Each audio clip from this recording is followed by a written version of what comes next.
안녕하세요, 임준입니다. 자, 오늘은 12과 전통 명절에 대한 이야기를 해볼 건데요. 그것에 앞서 먼저 지난 시간에 공부한 내용들, 지난 시간에 공부한 것들을 같이 떠올려 보도록 하겠습니다. 지난 시간에는 11과였고요. 부동산에 대한 이야기를 했습니다. 부동산은 그냥 집이라고 생각을 하면 되는데요. 집을 구하다, 집에 어떤 조건이 중요해요? 이런 것들을 이야기했습니다. 자, 집의 종류부터 이야기를 해볼게요. 집의 종류에는 아파트가 있고요. 빌라가 있습니다. 간단하게 또 설명을 하면 5층보다 큰 것, 4층보다 작은 것 이렇게 구별한다고 얘기했죠. 그 다음에 원룸이 있고요. 오피스텔이 있고 지금은 줄어들고 있지만 주택이라는 형태가 있습니다. 그리고 기숙사, 학교집, 회사집 이런 것들을 이야기했죠. 그러면 어떤 조건이 중요합니까? 나는 전망이 좋은 집을 원합니다. 또는 주변 시설, 편의시설이 잘 돼 있으면 좋겠습니다. 이런 것들을 얘기했죠. 나는 교통이 중요해요. 이렇게 얘기할 수도 있고요. 조용하다, 즉 소음이 없다. 이런 것들이 중요할 수도 있겠네요. 또 어떤 조건들이 중요할까요? 전망이 좋다와 같이 남향집이다. 이런 것들도 많이 나왔죠. 그래서 이런 것들을 같이 이야기해 볼까요? 또 다른 것들을 얘기한다면 계약서를 쓸 때 어떤 것이 중요합니까? 반드시 집주인과 계약을 해야 되겠고요. 특약사항은 글로 쓰는 게 좋습니다. 특약사항은 반드시 계약서에 넣는 것이 좋다. 그 다음에 등기부 등본을 확인하는 것이 중요하다. 이렇게 이야기를 했습니다. 자, 계약서 작성도 이야기했고요. 이런 집을 구할 때 부동산을 통해서 구하는데 부동산의 원래 이름은 부동산 중개사 사무소입니다. 이런 부동산에 가서 집을 구하는데 매매로 구할 수도 있고요. 전세로 구할 수도 있고 월세도 구할 수 있는데 여기 가운데 들어가는 게 반전세가 있다. 이런 이야기도 해봤습니다. 자, 그러면 문법에는 어떤 것들이 있었을까요? 문법을 좀 보도록 하겠습니다. 문법은 뭐뭐은 대다가 뭐뭐는 대다가 뭐뭐은 대다가 이런 것들이 있습니다. 이거는 지난번에도 간단하게 소개를 했는데요. and 이렇게 이야기할 수 있죠. 자, 예를 들어서 그 사람은 멋있어요, 친절해요. 두 가지를 이야기할 때 멋있는 데다가 친절해요 이렇게 얘기할 수 있죠. 그 여자는 예뻐요, 그리고 똑똑해요. 그럴 때 예쁜 데다가 똑똑해요 이런 식으로 두 가지를 이야기할 수 있다고 했는데요. 두 가지 좋은 점만 이야기해요? 아니요, 나쁜 점도 이야기할 수 있습니다. 그 집은요 어둡다, 그리고 비싸다. 안 좋은 점이죠. 어두운 데다가 비싸요 이런 식으로 이야기할 수 있습니다. 자, 두 번째 문법은 146페이지에 나와 있는데요. 뭐뭐 는다, 니은다 또는 다 이렇게 쓸 수 있죠. 그래서 동사 같은 경우에는 는다, 받침이 있을 때, 없을 때, 형용사 같은 경우에는 무조건 다를 쓰면 된다. 이렇게 생각할 수 있고요. 과거의 경우에는 at, 어다 형태로 쓰면 된다. 이렇게 알아두시면 되겠습니다. 말하기 부분 147페이지는요. 라민 씨가 부동산 중개인을 만나서 이야기하는 것이 나와 있어요. 이 라민 씨는 빌라를 구하고 있죠. 방 2개짜리 빌라를 구하고 있는데 걸어서 5분 거리에 지하철역이 있는 굉장히 교통이 편리한 곳을 구할 수 있게 되었습니다. 자, 148페이지에는 듣기 부분이 나와 있습니다. 여기서는요. 아파트 전세를 구하는데 8천만 원짜리 그리고 9천만 원짜리가 있었습니다. 이 8천만 원으로 사는 거예요? 아니요. 전세 보증금이, 전세금이 8천만 원이라고 했고요. 한 집은 전망이 좋아요, 남향집이에요 이렇게 얘기했고요. 한 집은 교통이 편리해요, 그리고 주변에 편의시설이 많아요 이렇게 이야기했습니다. 그런데 여기에 있는 후엔 씨가 원하는 조건은 뭐였습니까? 아파트고요, 방이 2개고요, 학원가에 있었으면 좋겠습니다 이렇게 얘기했죠. 그래서 이런 조건들에 대해서 이야기해 봤습니다. 150페이지에 있는 읽기 부분에서는요. 방금 우리가 어휘에서 확인했던 계약서 부분도 나와 있고요. 지배 조건에 대한 이야기도 나와 있고 그 다음에 이사하는 날 순서가 있었죠. 정답이 가나다라였습니다. 가나다라로 한번 이야기해 보도록 합시다. 먼저요. 잔금을 치러야 됩니다. 잔금을 치르다라는 것은 계약금 빼고 나머지 돈을 모두 다 내야 된다라는 거고요. 잔금을 치르다 이것까지 기억해 주시고요. 열쇠, 요즘은 열쇠가 거의 없고 그냥 비밀번호를 알게 되겠죠. 그 다음 이사를 하게 되고요. 마지막으로 전입신고를 하는 것이 중요하다. 전입신고를 할 때 부동산 계약서를 가져와서 확정일자를 받는 것이 안전하다. 뭐가 안전해요? 내가 아주 큰 돈을 집주인에게 맡겼습니다. 전세니까요. 그래서 이 돈을 다시 돌려받아야 되는데 진짜 돌려받을 수 있을까요? 확정일자를 받으면 안전하게 돌려받을 수 있습니다. 그래서 여러분들이 확정일자를 받는 것도 아주 중요한 부분이다. 이렇게 이야기를 했습니다. 자, 여기까지 11과 부동산에 대한 내용을 살펴봤는데 여러분 다 기억하고 계세요? 네. 기억이 나도 기억이 안 나도 꼭 다시 책을 보고 복습해 보시기 바랍니다. 자, 그러면 이제 12과 전통 명절에 대한 이야기를 시작해 보도록 하겠습니다.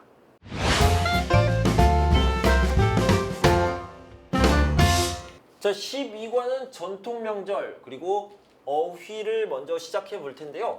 이 명절 여러분들도 잘 알고 계시죠? 당연히 설날과 추석이 대표하는 한국을 대표하는 명절이 되겠습니다. 설날이라는 것은요. 음력 1월 1일을 얘기하는 거고요. 추석이라는 것은 역시 음력이고요. 8월 15일이 되겠습니다. 8월의 가운데에 있기 때문에 추석이라는 말을 한가위라고 이야기하기도 합니다. 여기까지 알아두시면 좋겠네요. 자, 설날부터 좀 보도록 할게요. 한 해를 그러니까 1년을 시작하는 날입니다. 그래서 처음이라는 느낌, 시작한다라는 느낌 때문에 아주 중요한 날로 기억되고 기념하고 있습니다. 그러면 설날에는 뭘 할까요? 설날에는 무엇을 하느냐에서 가장 중요한 것이 무엇을 먹느냐가 되겠죠. 그래서 설날에는요. 떡국을 먹습니다. 떡국을 왜 먹는지 좀 보도록 할게요. 떡국은 이렇게 생겼어요. 이렇게 해서 여기에 떡이 이렇게 있죠. 떡이 이렇게 떡이 있고 뭐 고기도 있고요. 그다음에 다른 양념도 지단도 있고요. 뭐 이런 식으로 아주 맛있게 있습니다. 그런데 이 떡이 어떻게 나온 거냐면 이런 떡에서 나온 겁니다. 이런 떡이요.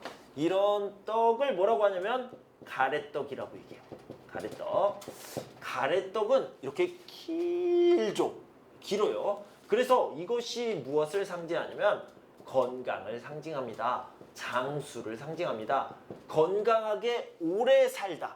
오래 사는 것을 상징하기 때문에 이 가래떡을 썰어서 이렇게 썰어서 여기에다 넣고 국을 끓이는데요. 이것을 떡국이라고 합니다. 이렇게 길게 오래 사세요 라는 의미로 떡국을 먹게 되는 겁니다. 자, 떡국을 먹는 이유 이런 얘기가 있어요. 한국에는요. 설날에 떡국을 먹어요. 그러면 한 살을 먹습니다. 그런데 만약에 떡국을 안 먹어요? 그러면 한 살을 먹지 않아요. 자, 예를 들어서 어떤 사람이 올해 32살이에요. 그런데 떡국을 먹었어요. 떡국을 먹었습니다. 떡국을 먹으면 어떻게 돼요? 33살이 되는 거예요.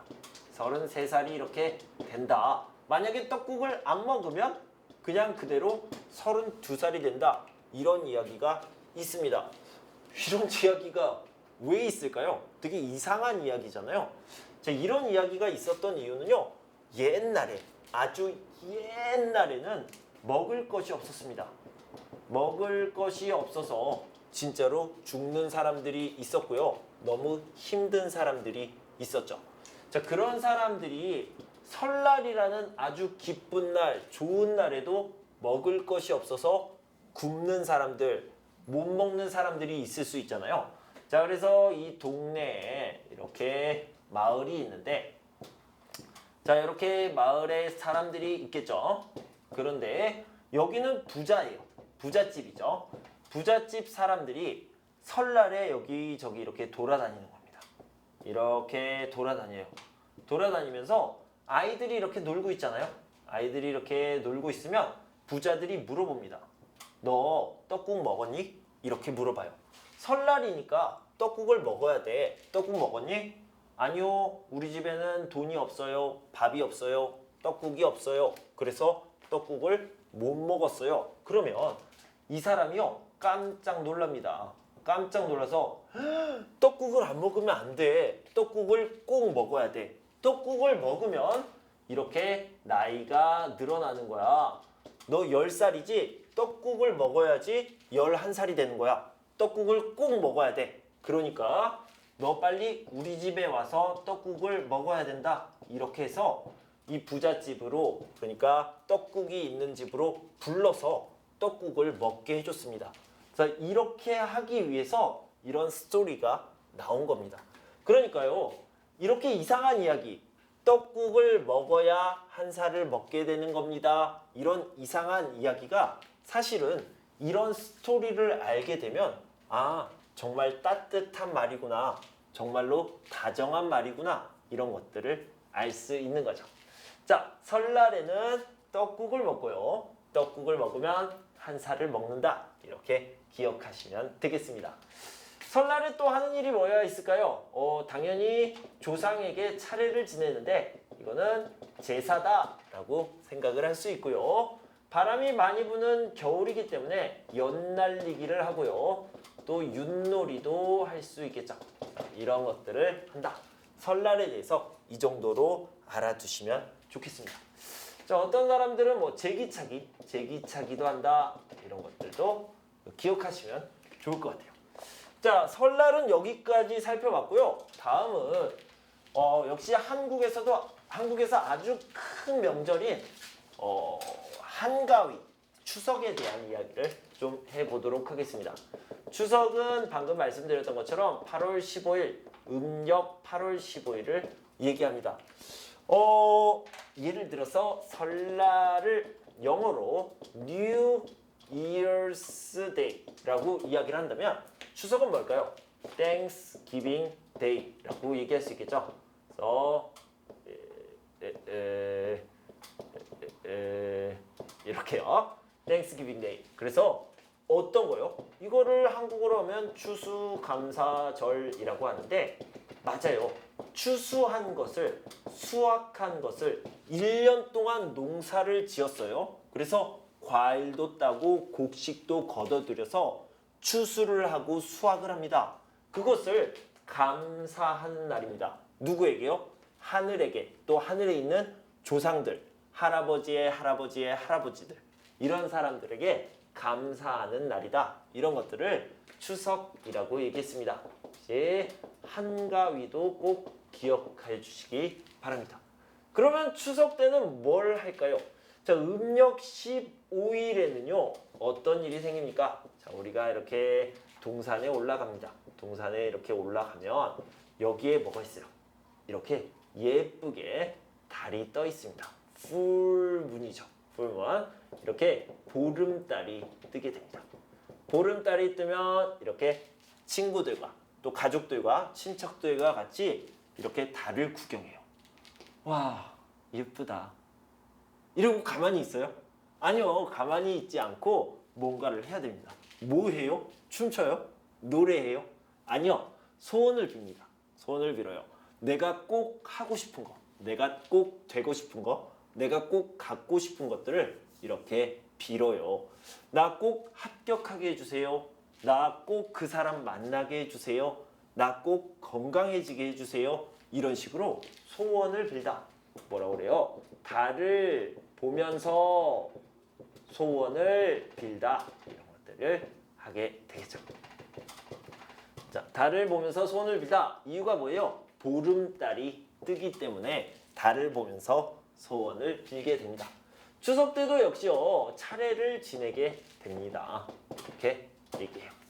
자, 추석에는 아까 설날에는 떡국을 먹어야 한 살을 먹어요. 떡국을 꼭 드세요. 이런 이야기가 있는데 한가위에는 추석에는 이런 이야기 없습니까? 조금 다르지만 재밌는 이야기가 있어요. 늘 한가위만 같아라.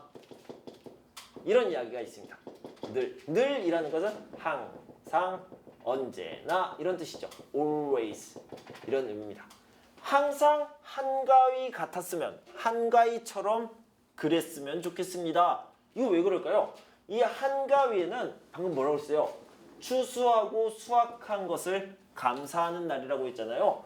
역시 먹을 것이 중요하겠죠. 먹을 것. 평소에는 먹을 것이 적은데 한가위에는 어때요? 먹을 것이 많이 있습니다. 그래서요. 먹을 것이 많이 있으면 행복합니다. 마음도 따뜻합니다. 사랑도 많이 나눌 수 있습니다. 이래서요. 한가위 같았으면 좋겠어요. 1년 내내 한가위처럼 이렇게 먹을 것이 풍성했으면, 많았으면 좋겠어요. 이런 얘기 때문에 한가위는 추석은 항상 행복했고요. 그래서 늘 한가위만 같아라 이렇게 얘기하고 있습니다. 그러면 지금은 평소에도 먹을 것이 많잖아요. 굶는 사람들이 많이 줄어들었잖아요. 그러면 한가위가 즐겁지 않나요? 지금도 한가위 추석이 아주 즐겁습니다. 왜냐면 가족들이 명절이 되면 친척들과 가족들이 다 모여서 함께 즐겁게 이야기를 나누기 때문에 지금도 이런 이야기를 합니다. 늘 한가위만 같아라. 이렇게 가족들과 친척들과 모여서 즐거운 시간을 보냈으면 좋겠습니다. 지금도 역시 추석은 행복한 시간이라고 볼 수 있는 거죠. 자, 여기까지 추석에 대한 이야기를 해봤고요. 다음은 정월대보름에 대한 이야기를 좀 해보도록 하겠습니다. 정월대보름도 좀 특별한 행사들이 있는데요. 한국에서는 설날과 추석이 가장 큰 명절이고 그 다음으로는 다른 명절들이 있습니다. 정월대보름이 있는데 역시 보름이 되겠죠. 15일이고요. 정월이라는 것은 1월을 얘기하는 겁니다.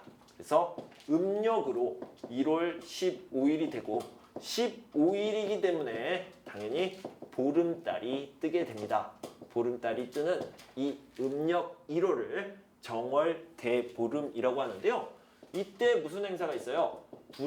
부럼을 깨다 라고 이런 행사가 있습니다. 부럼이라는 것은 뭐를 얘기하냐면 땅콩이라든가 아니면 호두 이런 것들 이렇게 딱딱한 잣 이런 것들 딱딱한 열매를 얘기하는데 이 딱딱한 열매를 견과류라고 얘기합니다. 견과류를 부럼이라고 얘기하는데 부럼을 어떻게 해요? 이렇게 갈아서 먹어요? 아니요. 이 있잖아요. 이로 으드득 깨서 먹습니다. 왜요? 이렇게 깨서 먹으면 귀신 있잖아요. 귀신, 고스트. 이 귀신, 잘 그린 것 같아요.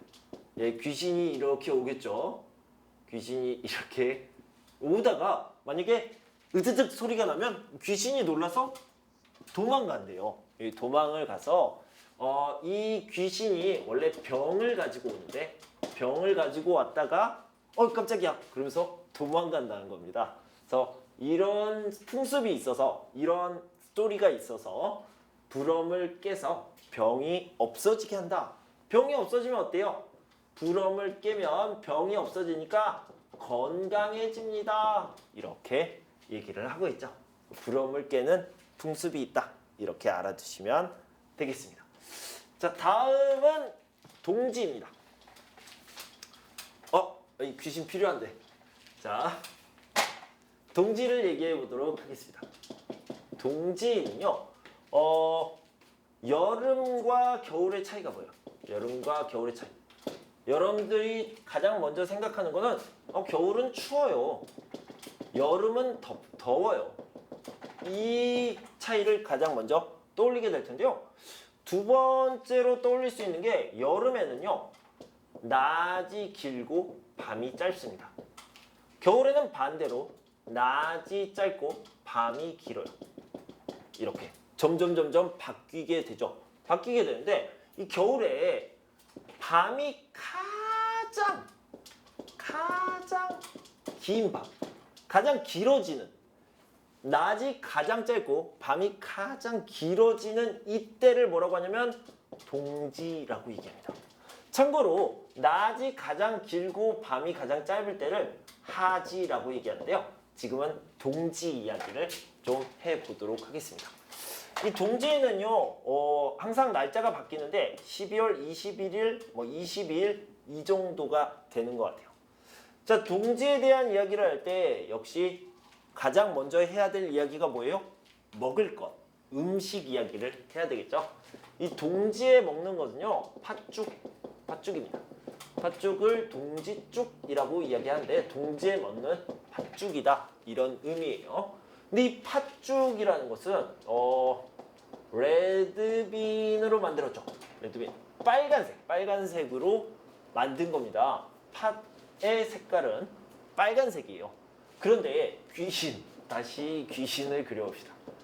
귀신이 이렇게 있는데 귀신이 싫어하는 색깔이 뭡니까? 싫어하는 색깔은 빨간색이에요. 귀신은 빨간색을 싫어하기 때문에 우리가 이렇게 팥죽을 끓여서 빨간색 팥죽을 끓여서 먹으면 귀신들이 빨간색이다 그러면서 이렇게 도망간다는 거예요. 그래서 귀신을 쫓아내기 위해서 빨간색 팥죽을 먹는데 왜 귀신을 쫓아내야 됩니까? 귀신은 밤을 좋아할까요? 낮을 좋아할까요? 밤을 더 좋아하죠. 밤에 좀 더 무섭잖아요. 그래서 귀신이 가장 좋아하는 밤이 가장 긴 날에 귀신들이 많이 올 거예요. 많이 오니까 빨간색 음식, 빨간색 팥죽을 끓여서 귀신들이 우리 집에 못 오게 한다. 오지 마세요. 우리 집에 빨간색 음식 있어요. 이렇게 막아낸다. 이런 의미가 있다고 합니다. 자, 여기까지 이렇게 동지에 대한 이야기를 해봤습니다. 우리 교재에는요, 지금 설날, 추석, 그리고 정월대보름, 동지에 대한 이야기가 나와 있는데요. 이것 말고도 단오, 한식, 이런 칠석, 이런 명절들이 많이 있으니까 궁금하신 분들은 여러분들이 인터넷을 찾아보시기 바랍니다. 자, 우리 교재를 한번 볼게요. 156페이지를 보도록 하겠습니다. 설날은 음력 1월 1일이고요. 정월대보름은 음력 1월 15일입니다. 추석은 8월 15일이고요. 동지는 양력 12월 21일로 나와 있지만 이 날짜가 조금씩 바뀌기도 합니다. 자, 1번 연결해 봅시다. 불엄 같은 경우에는 정월대보름에 먹는 거죠. 불엄을 깨다 이런 표현이 좋습니다. 그냥 단순히 불엄을 먹다라고 하지 않고요. 불엄을 으드득 이렇게 깨서 먹는 게 중요합니다. 그래야지 귀신이 도망가니까요. 1년 동안 피부병이 생기지 않는다. 자, 팥죽을 봅시다. 팥죽은 언제 먹어요? 빨간색! 그래서 동지 때 먹죠. 그래서 붉은색이 빨간색이에요. 붉은색이 나쁜 것을 쫓는다 라고 믿고 있고요. 자, 송편은 언제 먹습니까? 추석에 먹고요. 1년 농사에 감사한다.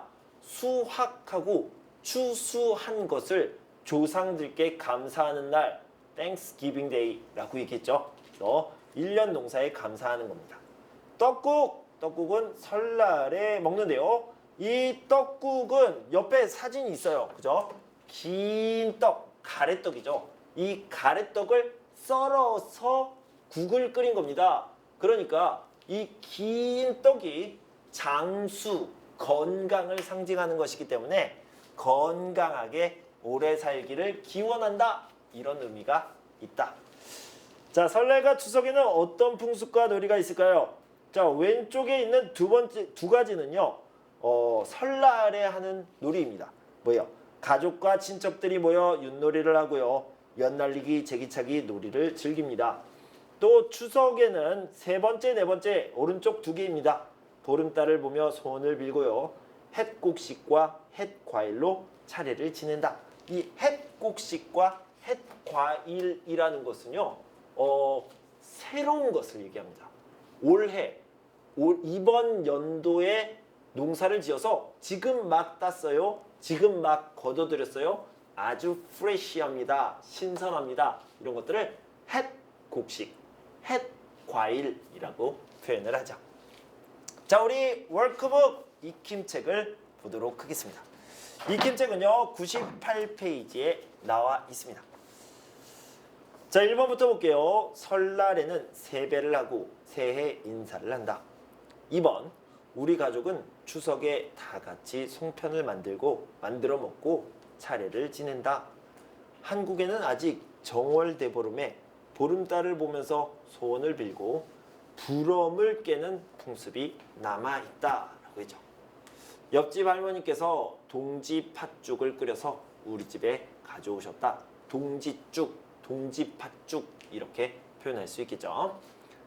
설날 아침에, 자 2번을 봅시다. 설날 아침에 떡국을 먹었어요.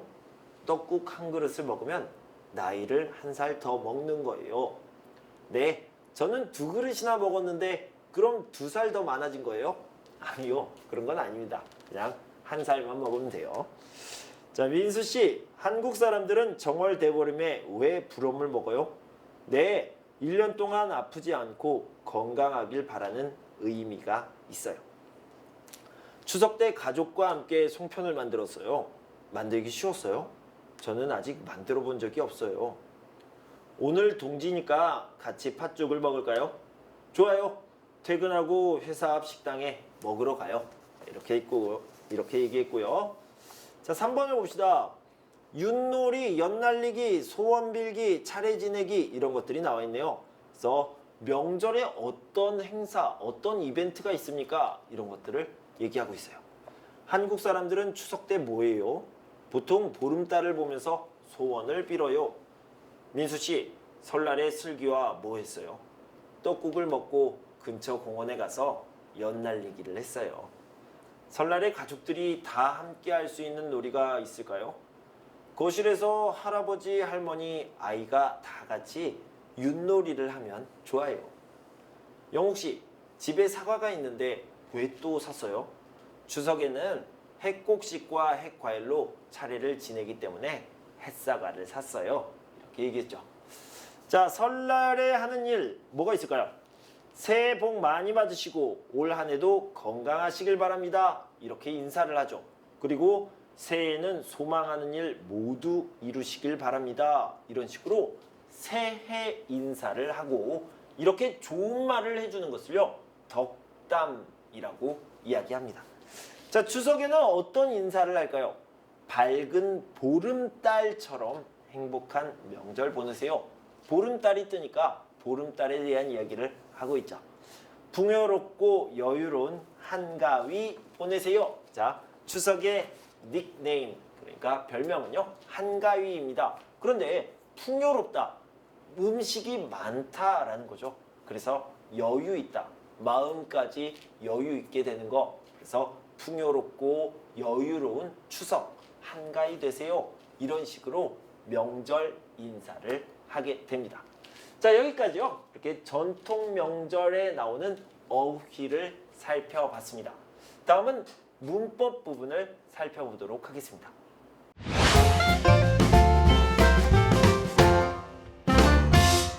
자, 첫 번째 문법은 아어도입니다. 간단하게 설명을 드리면요. 자, 앞에 있는 문장과 뒤에 있는 문장을 이렇게 연결해 주는 건데요. 이렇게 연결할 때 앞에 있는 문장을 보고 내가 뒤에는 아마 이럴 거예요, 추측을 하죠. 추측을 하는데 아니요, 추측이 틀렸습니다. 내 추측이 틀리고 다른 것이 나옵니다. 뭐가 달라요? 내가 추측한 것과 다른 것이 나올 때 이 연결하는 곳에 아어도를 쓰게 됩니다. 자, 예를 들어서요, 이 사람, 어떤 사람이요, 운동을 합니다. 공원에서 매일 운동을 해요. 매일 운동을 하는데 오늘 영하 16도예요. 너무 춥죠? 너무 추워요. 그래서 내가 생각을 해요. 그 사람은 추워요. 그래서 운동을 안 할 거예요. 이렇게 추측을 했는데 추측이 맞았어요? 아니요, 틀렸어요. 운동을 해요. 운동을 합니다. 그럴 때 그 사람은 춥다, 추워도 공원에서 운동을 해요. 내가 앞에만 보고 생각을 한 것과 다른 것이 나왔습니다. 그럴 때 그 사람은 추워도 아웃도를 써서 공원에서 운동을 해요. 내가 생각한 것, 추측한 것과 다르다라는 것을 표현합니다. 지영 씨는 바빠요. 그래서요, 아마 책을 안 읽을 거예요 라고 추측을 했는데 아니요, 내 추측이 틀렸습니다. 그럴 때 지영 씨는 바빠도 꼭 책을 읽어요 이렇게 얘기할 수 있겠죠. 자, 예를 들어서 유빈 씨가 늦게 잤습니다. 그러면 어때요? 늦게 일어나겠죠. 내가 그렇게 추측을 했는데 아니요, 늦게 일어나지 않았어요. 일찍 일어났습니다. 이렇게 나의 추측과는 다른 것이 나올 때 뭐라고 해요? 늦게 자도 이렇게 아웃도를 쓸 수 있다는 거예요. 자, 예를 들어서 어떤 행사를 하는데 비가 오네요. 비가 와요. 그러면 행사가 없어질 거예요? 취소될 거예요? 이렇게 생각했는데 아니요. 내 생각과 달라요. 행사를 그대로 계속 진행합니다. 비가 와도 행사가 그대로 진행됩니다. 이런 식으로 이야기할 수 있겠죠. 자, 책을 보도록 하겠습니다. 선배, 공부 때문에 바쁜데 이번 추석 때 고향에 가요? 그럼 아무리 바빠도 명절에는 꼭 고향에 가야지.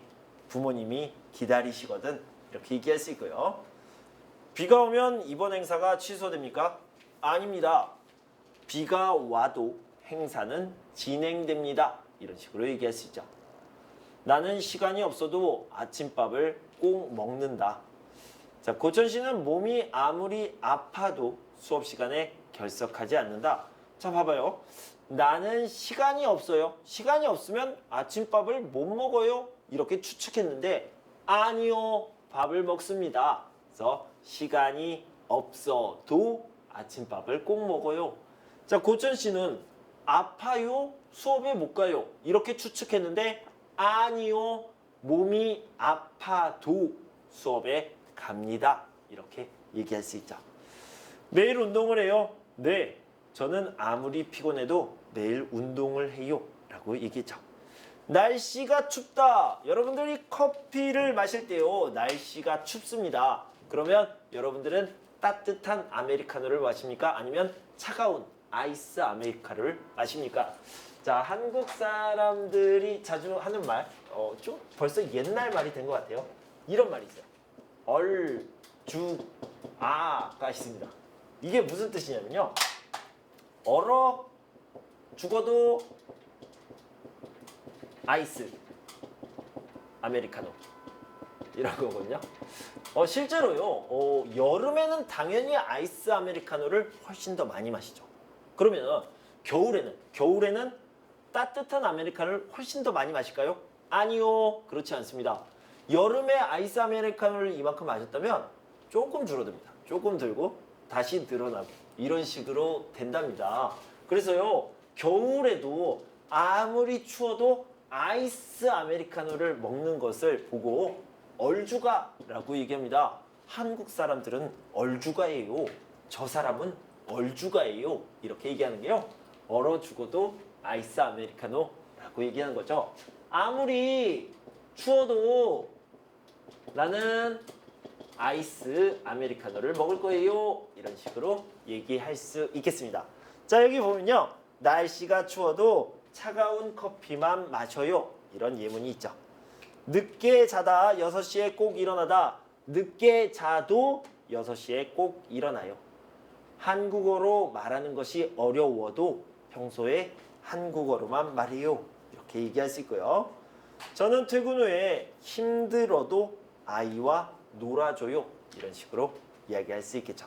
자, 월크북 익힘 책을 좀 보도록 하겠습니다. 우리 100페이지에 나와 있습니다.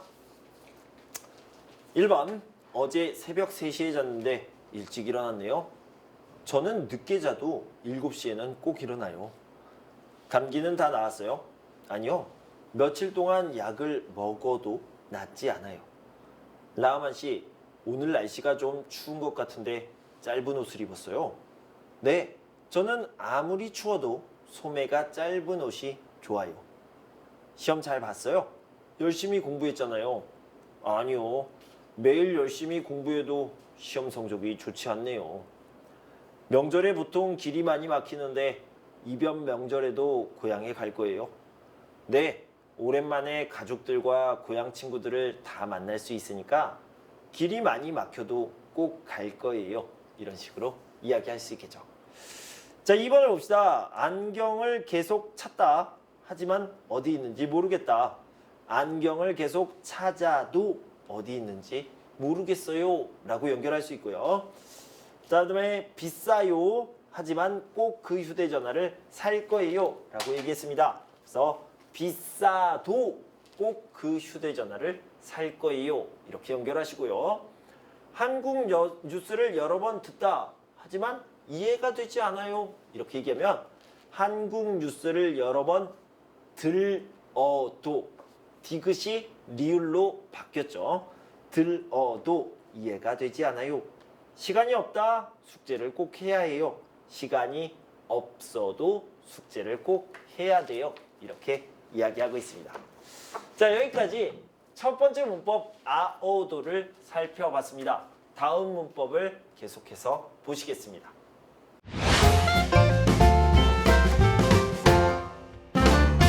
자, 두 번째 문법은요. 뭐뭐 게 되다인데요. 이것은 변화라고 생각을 하면 좋을 것 같아요. 자, 이것도 이 문법도 두 가지로 나눠서 설명을 드리도록 하겠습니다.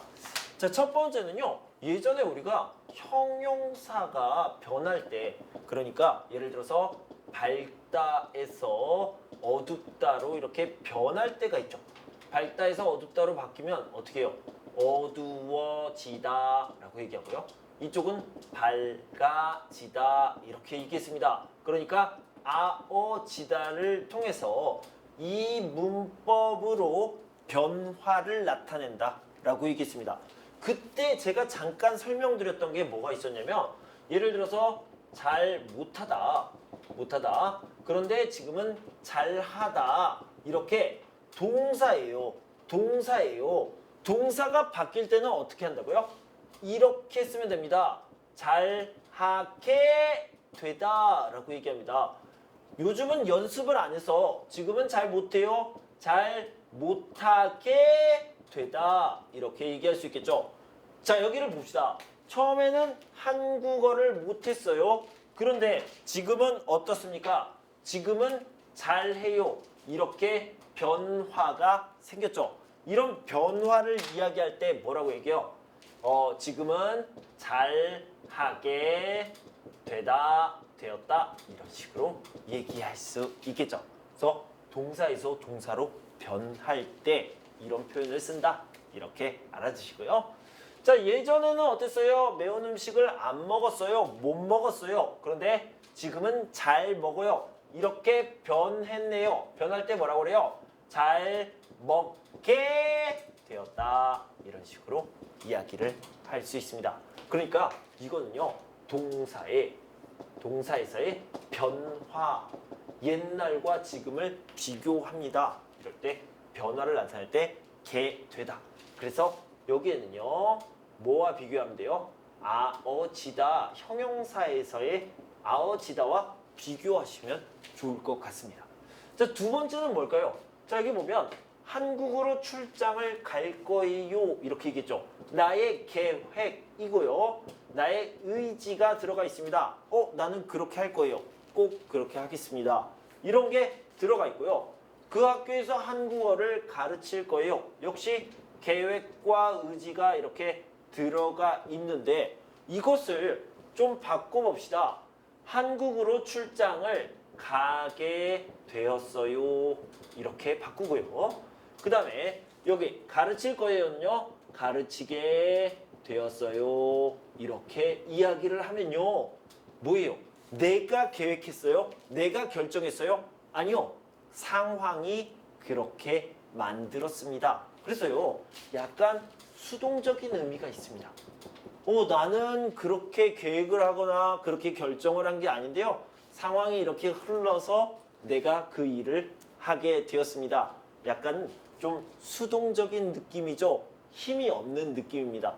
그런데 이런 표현을 쓰는 이유가요. 왜 힘이 없는 게 좋아서, 힘이 없어 보이는 게 좋아서 씁니까? 아니요.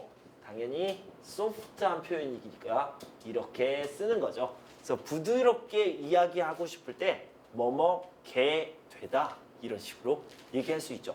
자, 예를 들어서 제가 여기에서 여러분들에게 수업을 합니다. 여러분들에게 수업을 제공하는데요. 제가요 텔레비전에 나와요 이렇게 얘기하는 것보다 제가 텔레비전에 나오게 되었습니다 이렇게 얘기하면 훨씬 더 부드럽다라는 느낌, 이런 느낌이 있습니다. 그래서 뭐뭐게 되다를 쓰는데요. 선생님 변화라고 얘기했잖아요. 여기는 확실히 변화인데 이것도 변화인가요? 네, 상황이 바뀌어서 내가 그 일을 하게 되었습니다. 이런 느낌으로 쓰기 때문에 변화라고 생각할 수 있습니다. 우리 책에서 좀 더 자세하게 알아보도록 하고요. 더 많은 예문을 살펴보도록 하겠습니다. 자, 우리 책 158페이지에 나와 있습니다. 두 분은 처음에 어떻게 만나셨어요? 친한 친구 소개로 만나게 됐어요. 뭐가 변했어요? 아니요, 그냥 상황이 그렇게 되었습니다. 좀 부드러운 느낌으로 이야기한 거죠. 제이슨 씨, 왜 짐을 싸고 있어요? 이사 가요? 네, 싸고 좋은 집을 구해서 이사 가게 됐어요. 이사 갈 거예요. 이렇게 얘기하지 않고요. 부드럽게 표현한 거죠. 장사가 안 돼서 가게 문을 닫게 되었다라고 했는데요. 자, 이건 변화라고 볼 수도 있고요. 좀 부드러운 표현이라고 볼 수도 있습니다. 이번에 새로운 회사에 들어가게 되어서 정말 기쁘다. 회사에 들어가서 기쁘다 보다 좀 부드러운 표현이 되겠죠. 자, 이번에 밑에 쪽에 있는 건요. 1번의 느낌입니다. 1번의 느낌. 진짜로 옛날에는 어땠고 지금은 어때요? 진짜로 바뀌었어요. 이런 느낌이 있죠. 안젤라 씨는 한국에 오기 전에는 매운 음식을 못 먹었는데 이제는 매운 음식을 잘 먹게 됐어요. 라고 얘기했죠. 잠시드 씨는 밤에 일찍 잤는데 요즘은 늦게 자게 되었어요. 이링 씨는 한국에 오기 전에는 한국 문화를 잘 몰랐는데 지금은 한국 문화를 이해하게 되었어요. 변화를 이야기하고 있는 거죠. 아나이스 씨는 한국의 명절 풍습을 예전에는 잘 몰랐는데 지금은 설날과 추석에 대해 잘 알게 되었어요. 이렇게 얘기할 수 있고요.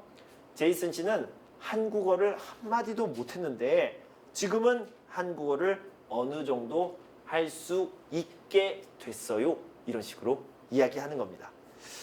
자, 여러분의 한국 생활 어떻습니까? 자, 이 사람은요. 처음에는 한국 역사에 대해 관심이 없었는데 역사 드라마를 봤어요. 그래서 변화가 일어났습니다. 역사 드라마를 보고 한국 역사에 관심을 가지다라는 변화가 일어났죠. 한국 역사에 관심을 가지게 되었어요. 이렇게 표현할 수 있겠습니다. 자, 우리 워크북 익힘책을 보도록 하겠습니다. 익힘책은 101페이지를 보시면 됩니다. 한국어 수업을 듣고 한국말을 잘하다라는 변화가 일어났습니다. 잘하게 되었다 라고 얘기하시죠. 친구가 연극표를 줘서 연극을 보다 연극을 보게 되었다. 이런 상황이 되니까 내가 이 일을 하게 되었네요. 보게 되었다. 이렇게 부드러운 표현을 썼고요. 지난주에 다리를 다쳐서 병원에 입원했다. 입원하게 되었다. 이번 학기에 성적이 많이 올라서 장학금을 받았다. 받게 되었다.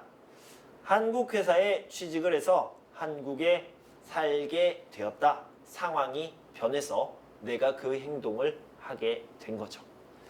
갑자기 제주도에 눈이 많이 와서 여행을 못 가게 되었다. 이것도 역시 상황의 변화를 얘기하는 겁니다. 자, 102페이지를 보면요. 실제 변화가 나오고 있습니다. 예전부터 매운 음식을 잘 먹었어요? 아니요. 한국에 와서 매운 음식을 잘 먹게 됐어요. 라고 얘기했고요. 영욱 씨를 어떻게 만났어요? 친구가 소개해줘서 만나게 됐어요. 예전부터 안젤라 씨를 알았어요? 아니요. 작년부터 한국어 수업을 같이 들으면서 알게 됐어요. 언제부터 안경을 썼어요? 중학교 때부터 눈이 나빠져서 안경을 쓰게 됐어요. 아이를 키우는 것은 정말 힘든 일인 것 같아요. 이제 부모님의 사랑을 알게 되었어요. 깨달았어요. 라고 표현을 하고 있죠. 네, 저도 아이를 키우면서 부모님의 고마움을 알게 됐어요. 깨닫게 됐어요. 라고 표현하면 됩니다. 자, 결혼 전과 결혼 후를 좀 이야기해 봅시다. 자, 결혼 전에는 부모님과 이야기를 잘 안 했는데 결혼 후에는 이야기를 자주 하게 됐어요. 라고 얘기했죠. 어렸을 때와 취업 후 어떻습니까? 어렸을 때는 뉴스를 안 봤는데 취업 후에는 뉴스를 자주 보게 됐어요. 이런 변화가 일어났습니다. 한국에 오기 전에는 한국 문화를 잘 몰랐는데 한국에 온 후에는 한국 문화를 잘 알게 됐어요. 작년까지 요리를 잘 못했는데 요리를 배운 후에는 요리를 잘하게 됐어요.